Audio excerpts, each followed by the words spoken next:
नाजरीन, आज हम आपको एक जालिम बाप और उसकी नेक बेटी का वाकया सुनाने वाले हैं। बयान किया जाता है कि पहले जमाने में एक गांव था जो ऊंचे पहाड़ों पर था और इस गांव की ज्यादातर आबादी यहूदियों की थी। वहां यहूदी रहते थे। इस गांव के पास एक बहुत बड़ा घना जंगल था जहां खतरनाक दरिंदे रहा करते थे। इस गांव में एक यहूदी लड़की अपने बाप के साथ रहती थी। वो बाप अपनी बेटी पर बहुत ज्यादा जुल्म करता था, क्योंकि इस गांव का रिवाज था कि वहां की बेटी पर बहुत ज्यादा जुल्म और नफरत की जाती थी।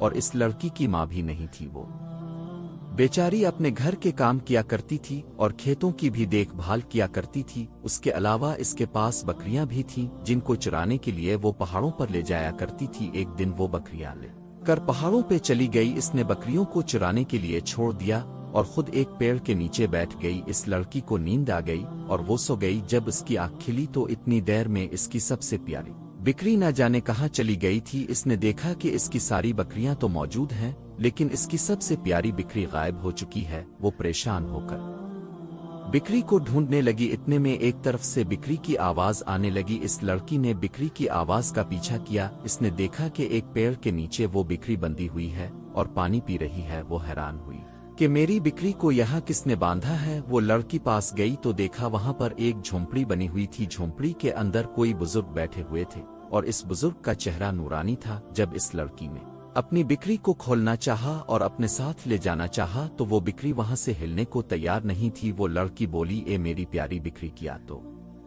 मुझे भूल गई है और यहाँ से जाना नहीं चाहती है। बकरी अपनी जुबान में कुछ बोलने लगी। लड़की को समझ नहीं आई और वहां पर वो बुजुर्ग आ गए और उन्होंने कहा कि प्यारी बेटी यहाँ पर क्या कर रही हो। लड़की ने कहा कि बाबा, ये मेरी बकरी है। मैं इसे पहाड़ पर चुराने के लिए लाई थी, लेकिन ये वहां से भागकर यहाँ आ गई। अब आप ये मुझे दे दे, मैं इसे लेकर चली जाती हूँ। लड़की आगे बढ़ने लगी तो लड़की को गर्मी की वजह से चक्कर आ गए, क्योंकि मौसम बहुत गर्म था और इस लड़की को सांस लेने में भी दुश्वारी हो रही थी। बुजुर्ग ने इसको पानी पिलाया। जब इसकी सेहत थोड़ी अच्छी हुई तो बाबा ने कहा कि बेटी, लगता है तुम बहुत मेहनत करती हो। लड़की बोली, जी हाँ बाबा, दोपहर के वक्त में अपनी बकरियों को लेकर आती हूँ और उन्हें यहाँ पर चराती हूँ। बाबा ने मुस्कुरा कर कहा, बताओ बेटी, तुम्हें क्या चाहिए। लड़की गर्मी की वजह से घबराई हुई थी। लड़की बोली कि काश यहाँ बादल आ जाएं और हवाएं चलने लगें और मौसम अच्छा हो जाए। वो दरवेश अल्लाह वाले कहने लगे कि अगर यही बात है तो तुम्हारी फरमाइश अभी पूरी कर देते हैं।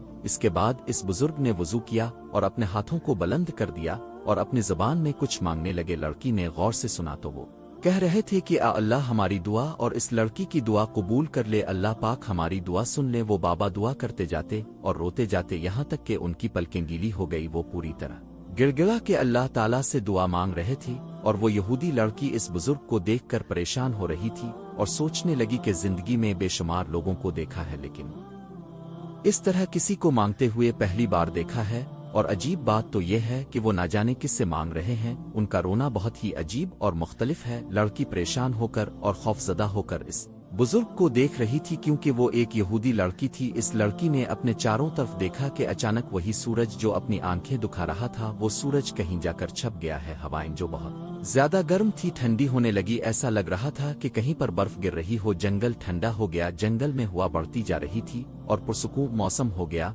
और आसमान पर बादल छा गए। और बुजुर्ग ने एक बार फिर दुआ के लिए हाथ उठाए, लेकिन इस बार वो अल्लाह का शुक्र अदा कर रहे थे। लड़की ने देखा कि बुजुर्गों की दुआ तो कबूल हो गई है और अब बुजुर्ग क्या कर रहे हैं, लेकिन बुजुर्ग तो अल्लाह पाक का शुक्र अदा कर रहे थे। बुजुर्गों ने जब अल्लाह पाक का शुक्र अदा कर लिया तो वो लड़की के पास आए। लड़की ने देखा कि उनकी सफेद दाढ़ी आंसू से तर हो गई है। उन्होंने हाथ में मौजूद रूमाल उठाया और दाढ़ी को साफ किया और बुजुर्ग बोले, ए बेटा, देख लो कि मेरा रब अपने किसी बंदे की बात नहीं डालता। लड़की कहने लगी कि कौन सा रब, किसका रब, अब क्या कर रहे थे, क्या आयत मुझे बताएंगे। और सख्त गर्मी में ये मौसम इतना ठंडा कैसे हो गया, अब किस रब की बात कर रहे हैं। अल्लाह वाले कहने लगे, मैं इसी की बात कर रहा हूँ जो रब वाहिद है, इसका कोई माबूद नहीं और उसके सिवा कोई तारीफ के लायक नहीं। वो बुजुर्गी वाला है, वो हिकमत वाला है और वो अकेला है। इसका सिवा हम किसी की इबादत नहीं करते। और जो तुमने देखा, मैं अपने रब से रूकर मांग रहा था। बुजुर्ग बोले, मैं जो तुम देख रही थी, मैं उठ रहा था, बैठ रहा था, वो मैं नमाज पढ़ रहा था। मैंने 2 रकत नमाज नफल पढ़े हैं और उसके बाद मैंने दुआ मांगी है। और तुम देखो बेटा कि मेरे रब ने मेरी दुआ कबूल कर ली है। लड़की बोली कि आज मैंने ये अजीब भी ही मामला देखा है। अब मुझे बताएं कि अब اپنے رب کو کیسے مناتے ہیں اور آپ کا رب آپ کی دعا کیسے قبول کرتا ہے؟ اللہ والے مسکرا کر کہنے لگے۔ بزرگ بولے کہ یہ سب میں نے اپنی ماں سے سیکھا ہے۔ جب میں بچپن میں چھوٹا تھا اور مجھے کوئی چیز چاہیے ہوتی تھی تو میں رونے لگ جاتا تھا، ضد کر لیتا تھا، اور میری ماں مجھے دیکھ کر تڑپ جاتی تھی اور میری ہر خواہش پوری کر دیتی تھی۔ بزرگ کہنے لگے کہ جب میں آہستہ آہستہ بڑا ہونے لگا تو میں عالم دین کے پاس قرآن مجید پڑھنے لگا۔ بیٹی، قرآن مجید ہماری مقدس کتاب ہے۔ جب میں پڑھنے کے لیے جاتا تھا تو مولوی صاحب نے بتایا کہ اللہ پاک ایک انسان سے 70 ماؤں سے بھی زیادہ محبت کرتا ہے۔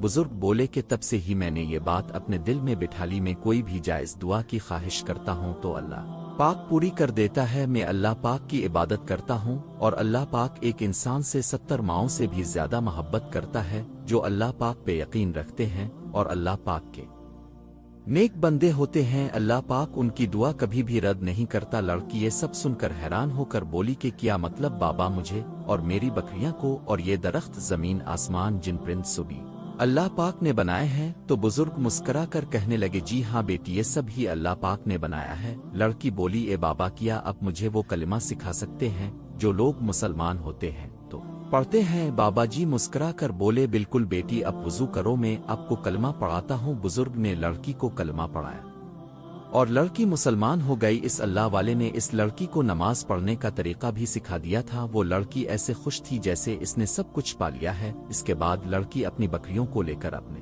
گھر چلی گئی۔ گھر جب گئی تو باپ کے ہاتھ میں ڈنڈا تھا اور پوچھا کہ تم کہاں سے آ رہی ہو؟ بیٹی بولی وہ بابا بکریاں جنگل میں کھو گئی تھی تو میں اسے ڈھونڈنے لگ گئی، اس لیے ہی دیر ہو گئی۔ یہ سن کر اس کے باپ نے اس کو زور سے تماچا مارا اور زور سے مارنے لگا۔ ظالم باپ نے اس بات پہ بیٹی کو اتنا مارا کہ بیٹی بے ہوش ہو گئی، اور جب ہوش میں آئی تو اس سے اٹھا بھی نہیں جا رہا تھا۔ جب وہ ہوش میں آتی ہے تو اس کے ذہن میں وہی بزرگ آتے ہیں اور کہتے ہیں کہ بیٹی ہمت کرو، اٹھو اور نماز پڑھو۔ لڑکی اٹھی، اس نے وضو کیا اور نماز پڑھنے لگ گئی۔ پھر بزرگ کی طرح ہی اللہ پاک سے رو رو کر گڑ گڑا کر دعا مانگنے لگی۔ بیٹی نے دعا مانگی کہ اے اللہ پاک، میرا باپ مجھ سے محبت نہیں کرتا، میرے باپ کے دل میں میرے لیے محبت ڈال دے۔ بیٹی روتی چلی جا رہی ہے اور دعا کرتی چلی جا رہی ہے، اے اللہ تو میرے باپ کے دل میں اسلام کی شمع روشن کر دے۔ اس کے بعد جب صبح ہوئی تو اس کی بیٹی پھر سے بکریاں چرانے کے لیے جنگل میں چلی گئی، اور اس دن اس کا باپ بھی اس کے پیچھے آ گیا۔ باپ نے دیکھا کہ بیٹی نماز پڑھ رہی ہے۔ باپ ڈنڈا لے کر بیٹی کی طرف بھاگنے لگا اور پیچھے سے دیکھا کہ ایک بہت بڑا چیتا آ گیا ہے، اور اس چیتے نے اس ظالم باپ پر حملہ کر دیا۔ لیکن اس چیتے کو یہ حکم نہیں ملا تھا کہ وہ اس ظالم آدمی کو مار ڈالے۔ اتنے میں ہی وہ اللہ والا بزرگ آ گیا اور اس نے چیتے کو کہا کہ پیچھے ہٹ جاؤ، چھوڑ دو اس کو۔ چیتا فوراً ہی بزرگ کی بات سن کر پیچھے ہٹ گیا اور وہاں سے چلا گیا۔ لڑکی کا باپ یہ دیکھ کر پوچھنے لگا تم کون ہو؟ تمہاری بات تو اس چیتے نے فوراً مان لی ہے۔ بزرگ بولے کہ اپنی بیٹی کے اوپر اتنا ظلم کیوں کر رہے ہو؟ تمہیں پتا ہے کہ تمہاری بیٹی مسلمان ہو چکی ہے؟ وہ ظالم باپ بولا یہ کیا عجیب بات کر رہے ہو؟ بزرگ بولے بالکل صحیح سنا، تمہاری بیٹی مسلمان ہو چکی ہے اور تمہاری جان بھی تمہاری بیٹی کی وجہ سے بچی ہے۔ وہ ظالم آدمی بولا کہ اب یہ کیا کہہ رہے ہو؟ وہ بزرگ بولا اچھا تمہیں یقین نہیں تو میں اس جیتے کو دوبارہ بلا لیتا ہوں۔ بزرگ نے آواز دی اور بزرگ کی ایک آواز پر چیتا دوڑا چلا آیا۔ یہ دیکھ کر اس آدمی کے پسینے چھوٹنے لگے اور وہ بچاؤ بچاؤ کرنے لگا۔ بزرگ بولے کہ اب تم اپنی بیٹی پر ظلم کرو گے، اسے مارو گے، پیٹو گے؟ تو وہ آدمی کہنے لگا نہیں، میں ایسا نہیں کروں گا اور میں اب سے معافی مانگتا ہوں۔ میری ہمارے نبی حضرت محمد صلی اللہ علیہ وآلہ وسلم نے بیٹیوں سے محبت کرنا سکھایا ہے۔ تو آخرکار اس ظالم آدمی کی آنکھیں کھل گئی اور وہ کہنے لگا کہ میں بھی ایمان لاتا ہوں اور مسلمان ہوتا ہوں۔ تب اس یہودی نے بھی کلمہ پڑھ لیا اور وہ مسلمان ہو گیا، اور وہ اپنی بیٹی سے بھی بہت شرمندہ ہوا۔ بزرگ نے کہا کہ اسلام میں یہ نہیں ہے کہ بیٹی کی پیدائش پہ بیٹیوں سے نفرت کی جائے، بلکہ بیٹی تو رحمت ہوتی ہے۔